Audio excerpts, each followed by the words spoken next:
nobody you don't know is going to be impressed. And so the day-to-day gets really, really difficult because you're flipping on social media and you see that guy you know that you think you're better than getting all those likes. And then your brain starts going in all these insane directions. They must be successful. What am I missing? Why aren't people paying attention to me? Meanwhile, you're doing the work that matters, and they're going to have to constantly reinvent themselves every time there's an algorithm change. You're an inspiration to our entire organization. Welcome to the Gym Marketing Made Simple podcast.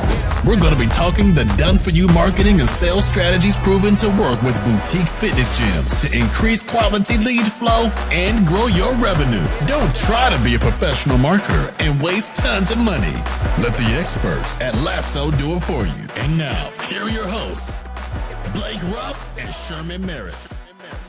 All right, guys, here we go. Another episode of Gym Marketing Made Simple. I'm Sherman. Today I have a special guest all the way from Canada, Jonathan Goodman. Guys, if you've never heard of him, a great author, wrote this amazing book. I'm telling everyone right now, when we name the book, get on Amazon, order it. The Obvious Choice. Timeless lessons on success, profit, and finding your way. But first of all, Jonathan, thanks for hanging out with us, buddy. What's up, man? Happy Good Friday. Happy Good Friday. Break the fourth wall. We're recording this on Good Friday, buddy. So someone that, someone that's never heard of you and they read your book, they're going to have tons of questions. So sure. I sort of want to start off with what sort of is the obvious choice, if you can sort of break it down for us? Real simply, there's this pressure these days to become a pretty good choice to a whole bunch of people who don't have any reason to choose you specifically. And I feel like that's at the core of a lot of the frustration of a lot of the people who work in our industry, who are working really, really hard and yet not getting the results commensurate to the amount of effort that they're putting in. They're doing tons of content. They're doing all the networking things. They're educating and doing all the courses. They're even hiring all the mentors, right? And they're almost like pushing up against this invisible ceiling that they can't seem to jump over.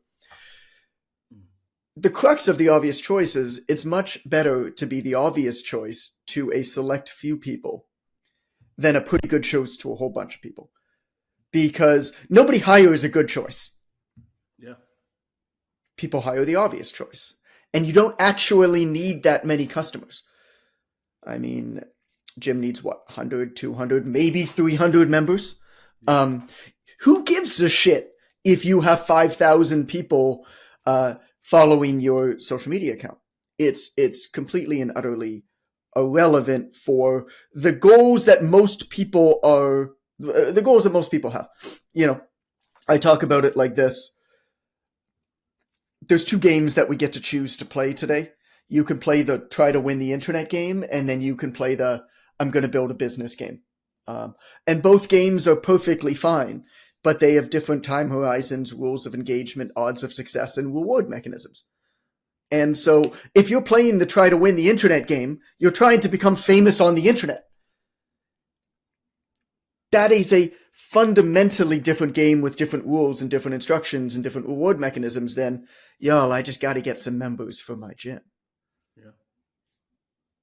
Yeah. No, that's good. That's good. I believe that, you said something when you talked about, the obvious choice.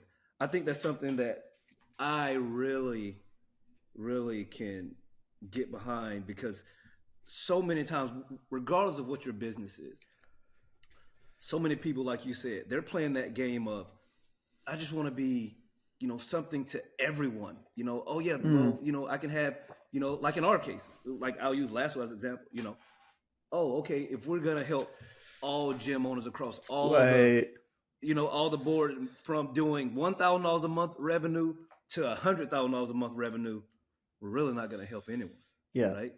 Yeah. So I believe that you guys that are listening to this, you really need to obviously read the book and sort of niche down on who you really want to help. and sort of go to work from there, because I strongly believe that's a game changer, that when people get behind it, it's a clear choice. I think there's a saying, there's riches in the niches, right? Yeah. But like, it is hard to do though, especially when you're first starting out, right? Like, you're just thinking like, I can't like niche down and only target certain people, because I'm going to be excluding so many people, and how am I going to grow my business? Like, what would you say to someone like that? Well, so what I love about this conversation is there's so many nuances to it, which you spoke about choosing your customer. I think is something that's underappreciated. How do you possibly build a productized, scaled service offering if you don't have a very specific customer that you operate with? We've got a coaching mentorship company for online fitness, and it's the same type of thing. We're very selective it's the craziest, stupidest thing ever from like an advertising perspective, because we're spending, whatever ungodly amount of money we're spending on meta ads at any given time. And yet we turn away 95% of people who apply to us, which is insane. But you can't build a productized, scaled service unless you're very specific in who you work with and who you don't. Let me give you an example.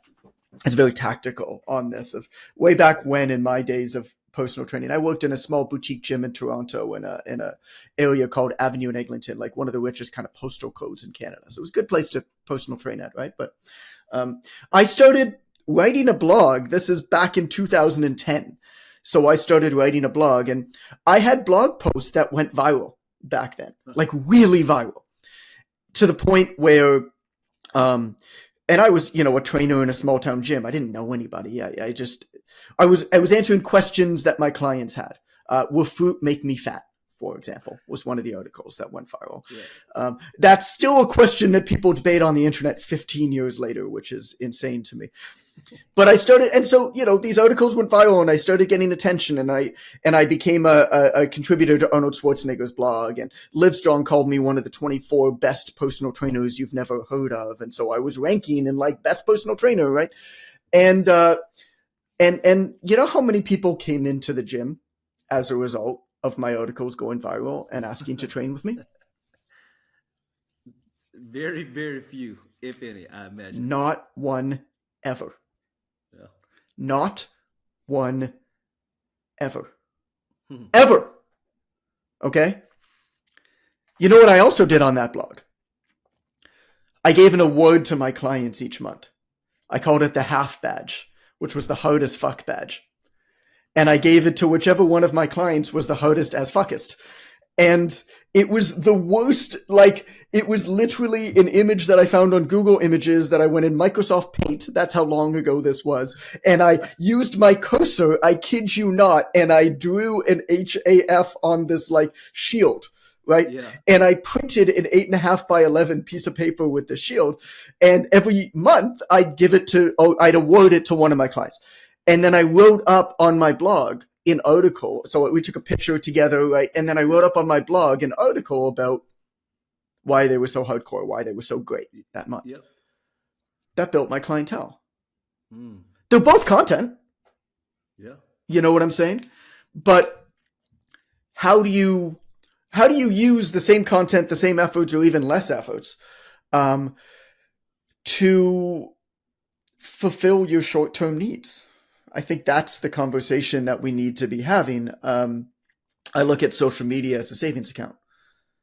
It's something that you invest into, and building a following, right? If you're using it for that way, it's something that you invest into with excess time and capital, and you hope that it kicks off interest in the interim, but you don't depend on your savings account to buy groceries that week. I hope not. It's the same thing. It's the same way. Yeah. So, I like that, because even one of the stories that you gave in the book, not stories, one of the examples you gave in the book, when you were talking about, you went to the health club and you were talking to the trainers, and that was one of the girls, she kept talking about, well, how do I grow my following? She wasn't worried about, she wasn't worried about the 20,000 people right outside of those doors. She was like, crazy. Like, how do I grow this following? And I believe that in 2025, the day and age, especially new trainers, I know there's some old ones too, they're thinking, if I can just go viral, if I can just have 50,000 followers, that will change my life. And I just don't believe that's true. There was another story that got left out of the book, but it was originally written into it. I was called in for all of the, oh God, what do they call them? In Canada, I don't know if you're super familiar, but in Canada, basically the entire country is like monopolized by Good Life Fitness. Yeah. And so Good Life Fitness personal trainers are like 80% of personal trainers in Canada. Like it's insane how much of a monopoly they have across the whole country. But really in Canada, I mean, you've got like Toronto, Vancouver, and Montreal, you know, in terms of major towns. And anyway, so I was called in. I'm good friends with the guy who heads up all the personal training for Good Life. And he called me in to speak to all of their district managers. So basically these 14 people were the heads of like 80% of all the personal trainers in Canada. Yeah. And he brought me in to speak to them about brand, about content, about stuff. And the other story that I left out was the conversation with them. Because their job was to get all of their trainers busy in their clubs. And even them, they were confused as anybody else. They were like, well, how do we get our clubs to build our social media build our followings on social media for our clubs so that we can fill our trainers? I was like, who gives a shit, man? Yeah. How are you getting out in your community? Yeah. Nobody's going to travel more than 20 minutes to go to a personal trainer. You're talking about a 3-mile radius of your gym. Like, let's talk about that. Let's talk about how to celebrate the other businesses nearby. Let's talk about how to celebrate the mavens, using the Malcolm Gladwell tipping point. You know, who are the business leaders? Who are the well-connected people in your neighborhood? How can you growth hack your way into the center of that community? I'm doing this with authors right now. Wow. I'm going to New York next week for one day. And I'm hosting a lunch and a dinner with authors in New York. It'd be about 15 of them. And then I'm flying home the next morning. Right? You don't see that on social media. But what I'm doing behind the scenes is I'm saying, I want to build a career in authorship. Yep. Who's already there? What value can I provide them? I can connect them to one another. I don't even need to know them. Everybody wants to be connected. Correct. Few people want to go to the effort of doing the connecting. There's value that you can provide there. It's a crazy world once you get one step beyond the superficial. I need people to notice me with my trendy music pointing at words in space. And you realize just how low the bar is to actually make an impact behind the scenes. But nobody you don't know is going to be impressed. Yeah. And so the day-to-day gets really, really difficult because you're flipping on social media and you see that guy you know that you think you're better than getting all those likes. And then your brain starts going in all these insane directions. They must be successful. What am I missing? Why aren't people paying attention to me? Meanwhile, you're doing the work that matters, and they're going to have to constantly reinvent themselves every time there's an algorithm change. It's an insane world. No, that's good. Me having been a gym owner for 13 years, I saw this. Where'd you own your gym? In Florida. Florida. Okay. I'm in Florida. Okay. Yep. Cool. So Cool. I had a gym. I'm in a decent sized town. I'm in Gainesville, Florida. So Yeah. Okay. college town. So I remember throughout the years, there would be times where gyms in town, like I would see them on social media, especially when I was young in the game. I would see them on social media. It looked as if they were absolutely crushing it. I'm just like, Yeah. oh my gosh, one day I want to be like that, this and that. And then what would happen? 4 or 5 years down the road, Yeah. there's a "we are closing" That's going right. on their door, and I'm just like, what? That's right. But I just saw your classes were But full. you were doing so well. Correct. You were doing so Correct. well. I mean, you got some gray in your beard. If I grew mine out, you'd see a whole bunch of gray in my beard. We've been around the horn a few years, you know, Sherman. Like, that's what happens when you've been around. I mean, I've been a guy in the internet fitness world since 2011. That world, I liken it to dog years. I'm basically 90 years old. Like, I'm a great grandfather. Like, Yeah. I've actually mentored people who mentor people who have mentored people who are now beginning to open up mentorship businesses.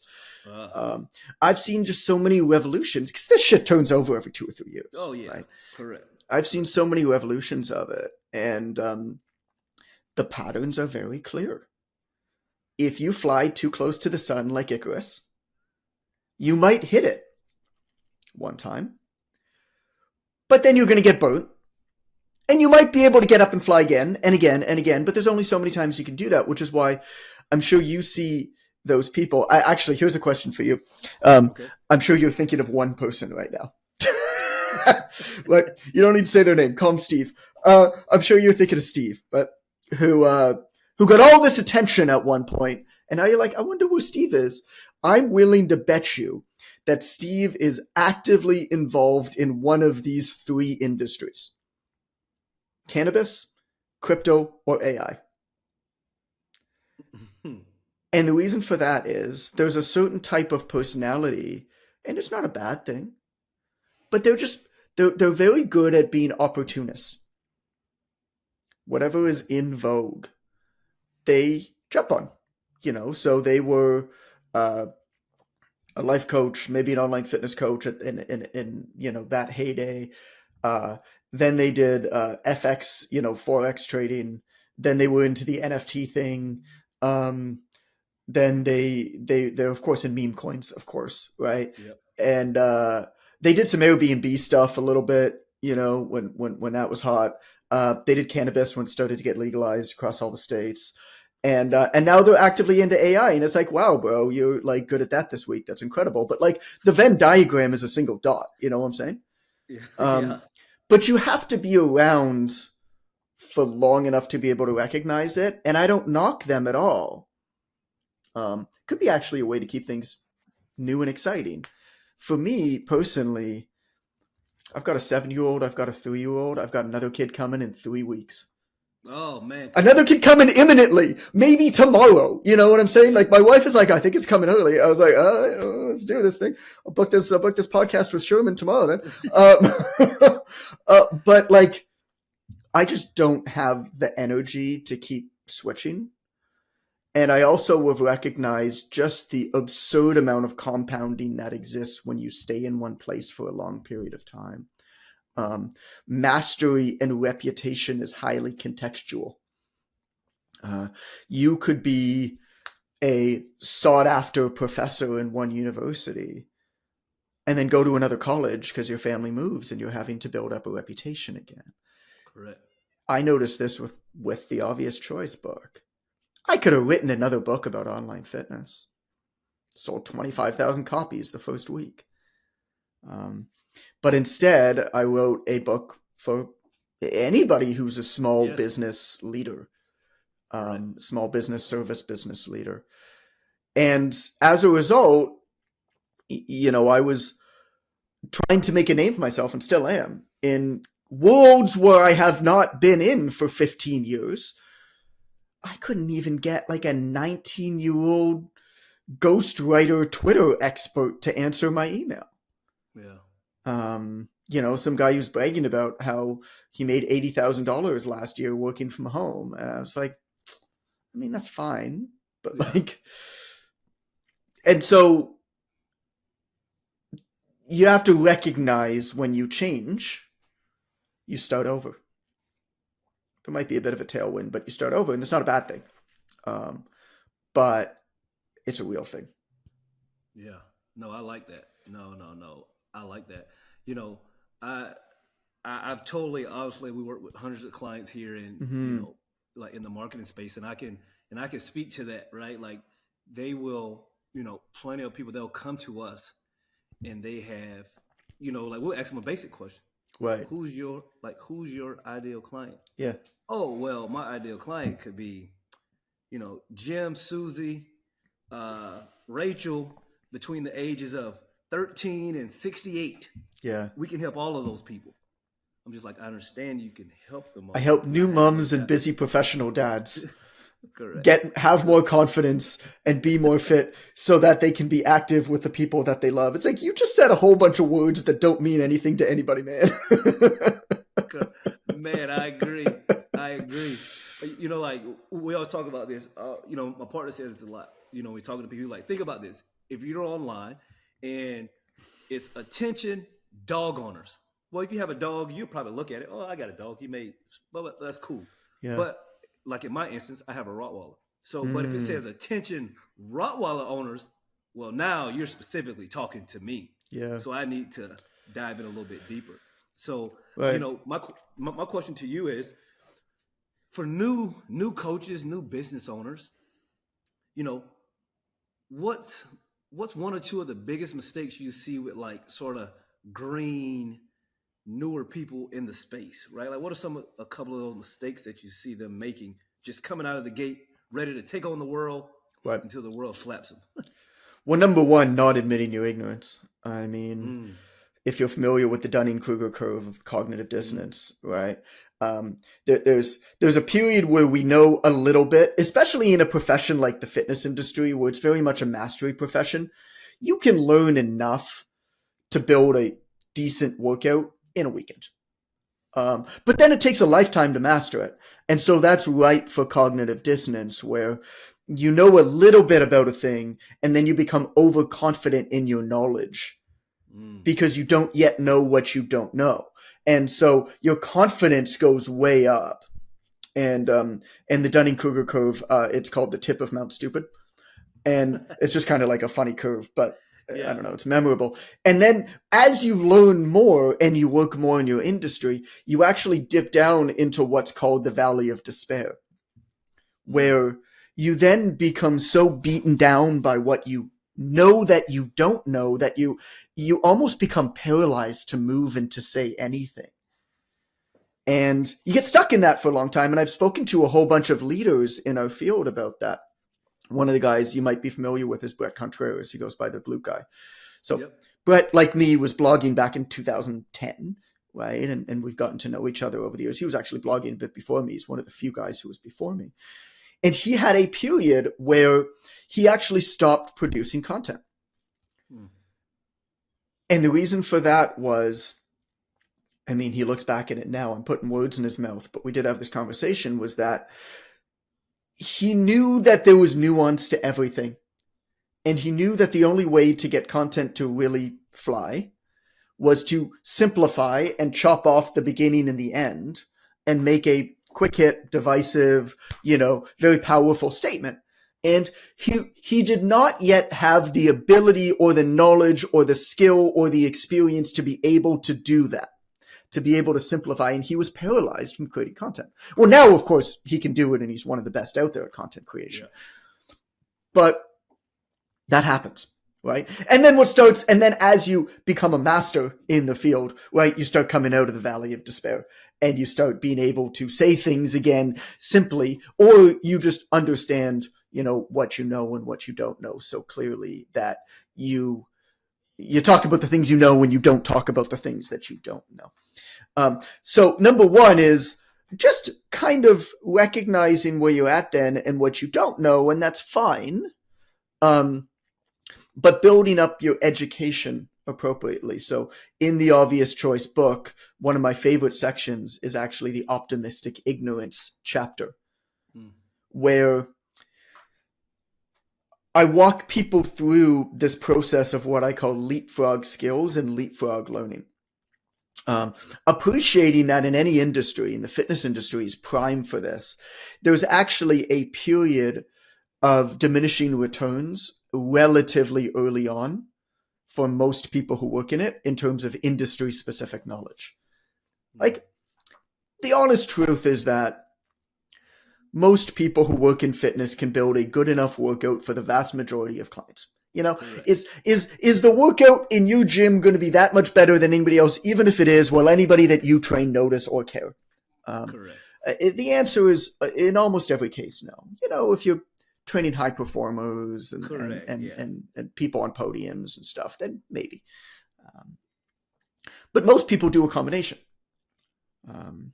I trained, top actors and singers and got kids ready for the NHL Combine, Olympians, but like the majority of my clients was 67-year-old Kathy, wanting to be able to pick stuff up off the ground. And so if I give her a goblet squat for 8 reps at a 3010 tempo with a 75-second rest in between sets at an 8 RPE versus maybe 10 reps at an 8 RPE with a 2111 tempo. Is that going to make any goddamn difference to Kathy? No, of course not. Nice. And so what I teach in the book is, year one, you kind of want to be all in on like industry specific knowledge. You just don't know enough yet. Correct. Year two, you're going to be probably about 75% industry specific knowledge, about 25% leapfrog skills. And I'll explain what those are in a second. And then every year that follows, you're going to be somewhere around 25% industry specific knowledge for your continuing education and 75% leapfrog skills. And the reason for that is success-wise, the rate of diminishing returns is very low for industry-specific knowledge. What is valuable is being able to combine your industry-specific skills with other complementary skills that are going to compound their impacts. Do you understand motivational interviewing, behavioral psychology, wealth management? Do you know how money works? How's your communication sales skills? All right. And so you actually have to go out and gather all of these complementary skill sets. That's the advice that I give to any new trainer is get out of your head, get out of your world, get out of your bubble, learn the things that the people obsessed with your thing aren't learning, because that's the only way that you're going to leapfrog them in terms of your success. No, that's good. That's good. So I'm going to ask you, sort of a couple personal questions here, because I wanted to know, okay, what you sort of thought about this. Now, what was sort of the major turning point in your career that sort of changed everything, right? Like it could be anything. Like, just what do you think? Like, man, when this started happening, things just started changing for me. Yeah. I'll give you two. Okay. I'll give you two. Okay. The first was very early on when I was on the gym floor and I knew that I was missing something. Like, I was doing well, with clients, but I felt like I was missing something. And so what I started to do was I built this process of documenting what I was doing during the day and then analyzing and trying to improve at night. So I had a paper clipboard, and on the back of it, I kept a blank piece of paper. And every time that I did anything with a client or I was on the floor or something happened in the gym, I just wrote a point form of what happened during the day, right? It might be client asked me about renewing, okay? It might be have a crush on the secretary, which happened like more than once. It might be, they always hire these like cute little Jewish secretaries. And then it might be like another trainer was instructing, I remember this specifically, another trainer was instructing sumo squats wrong. They were having their client do sumo squats with their hands outside of their knees, and the clients couldn't get it. And I was like, do I intervene? Yeah. Right? What do you do as another trainer on the floor when a trainer that you're working with might be hurting their client, right? Do you step in? And so all of these things, right? Sales, training, like pick up garbage on the ground. And then what I do is at night, I would look at this bullet point and I'd write up and I'd think, how could I have better dealt with this? What could I have said? What systems could I set up to be able to do this? And I had a bit of a network of trainers. And so what I might do is I might Google the thing, or I might call up another trainer. I'd be like, yo, this happened. What would you do? And I started writing that down and documenting it. That was one of the major ways that I put rocket fuel into my abilities on the floor, all of the little nuanced bits, that reflection. And then that document turned into my first book called Ignite the Fire. That book, Ignite the Fire, I self-published when I was 24 years old in 2011. Book sold 80, 90,000 copies now. And really launched my career outside of personal training as an educator. That book was effectively that document that I worked with an editor to turn into a book. After a year or so. So that's number one. Okay. is a process to document and reflect and improve upon all of the little nuanced bits that you go about in any given day. When you have the time, particularly when you're young, Yeah. it's worth Correct. doing. Number one. Number two was, again, has to do with Ignite the Fire with this book. But I came out with a first version, and the book did okay. And then I came out with a revised version a couple years later. And I really only made, a couple logical inconsistencies and whatever I fixed, but I really only made one major change, which is any time that I had a point or made a statement or had a piece of advice in the book, I recognized humbly that I was probably not the first person to ever think that. And so I started searching for other people in my industry who had made a similar point. And I took out what I said, and I quoted them, and I included them in the book. So I basically added in over 80 different professionals, quoted and attributed them into my book. You don't need permission. I mean, I'm quoting them, right? I'm giving them full credit for. Some of these people I knew, many of them I didn't. When it came time then to promote the next book, well, what do you think I did? I sent every single one of them a copy of the book with their section highlighted with a Post-it note going down into that page. Well, every single one of them now is showing off, not everyone, most of them, are showing off that they're involved in this thing. Said another way, they're referring it. They're extending their trust to my product, to their audience, social media, email, even within their communities. They were proud to be involved. If I were to say one thing that I did in my career online that helped me break past that kind of invisible line that I talked about early in our conversation, it was that. It was figuring out a way to include as many other exceptional people in my work as I possibly could, and putting their name on it and giving them full credit. And then not asking them to promote it necessarily, but instead just thanking them for the great work that they're doing, recognizing them, catching them in the act of doing something good, instead of saying, hey man, instead of like shitting other people on the internet, which is what you see all the time. You do these React videos and just be like, got you. You did something good. I saw it. Good job, man. That was the biggest tipping point. And then it's just been full on from there. I like that. I actually love that. I love that because, business owners in general, many of us, we think like, well, we want to make sure that we are okay, right? We want to make sure we're okay. So like you're saying, yes, I said this, this is my quote, but you sort of flipped it on his head. Now, what's that? I hear what you're saying. I'm not the first person to have said this. I'm going to find someone that said something similar, give them credit. Like you're saying now, they're in a book, of course.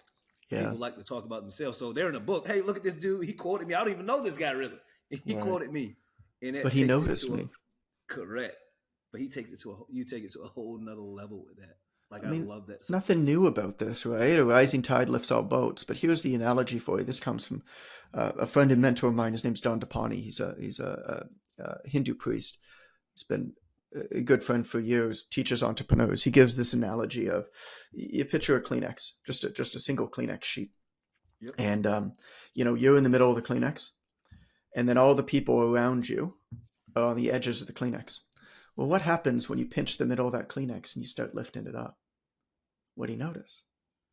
Everybody else around the sides of that Kleenex start rising up as well. That's the thing.